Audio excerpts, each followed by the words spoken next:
Hey guys, my name is David Hutchinson, and here I help piano players think creatively. Today we're talking about diminished seventh chords and how to use them in a song. Also, leave a comment in the comment section below, whether good or bad, it does not matter, and I will choose a couple of people to give access to my website for free, where they can download courses and other resources that will help them in their piano playing journey. Let's get right to the lesson. Alright, so what is a diminished seventh chord? Okay, so let's play a diminished chord. Now, if you don't know what a diminished chord is, I will review this rather quickly, okay? So let's play a C major chord. In order to find a diminished chord, we're going to drop the second note within that chord, which we're going to say it's E. We're going to drop that down a half step to E flat. We're then going to drop the third note within that chord, which is a G, to the F sharp, G flat, and that gives us a diminished chord. Now, in order to find the seventh note, or this diminished seventh chord, right, what we're going to do is we're going to go up 3 half steps from the F sharp. So we're going to say 1, 2, 3. That's 3 half steps away, and that A is going to be our seventh, right? So now we have a C diminished 7, or C full diminished, okay? Now, if you know a little bit of music theory, like myself, which I only know a little bit, I promise you, you would then say, well, I thought the seventh was B.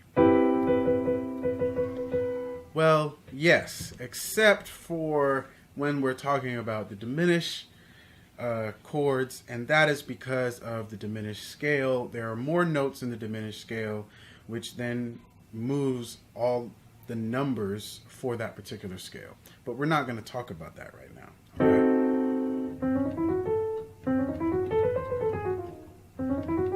I'm messing up on it.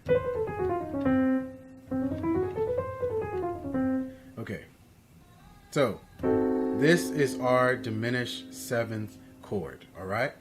Now, what's more important is not what the chord is called, but how to use it, although you should know what it's called, okay? So we use this often as a passing chord. Now, you can use it as a standalone chord on its own, right?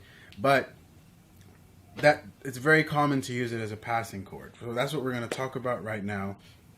So instead of a C diminished, we're going to take everything up a half step, and we're going to talk about a C sharp, D flat diminished, right?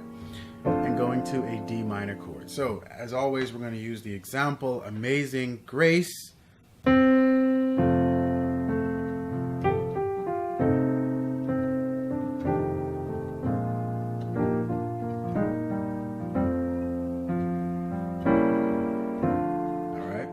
So I used this C sharp diminished, just in a different inversion, going to a D minor, okay? So what does that tell us?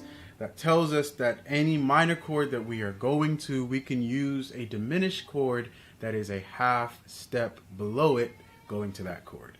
What do I mean by that? Let's say we're going to an E minor chord, right? We go a half step below, the note that's a half step below is an E flat. That tells us that we can play an E flat diminished going to this E minor, all right? So E flat diminished 7, okay? And you understand how to find a diminished seventh chord. Hey guys, thanks so much for watching. If you find this content helpful, go ahead and subscribe and like. And remember this, keep watching, keep learning, and we'll keep growing together. I'll see you next time.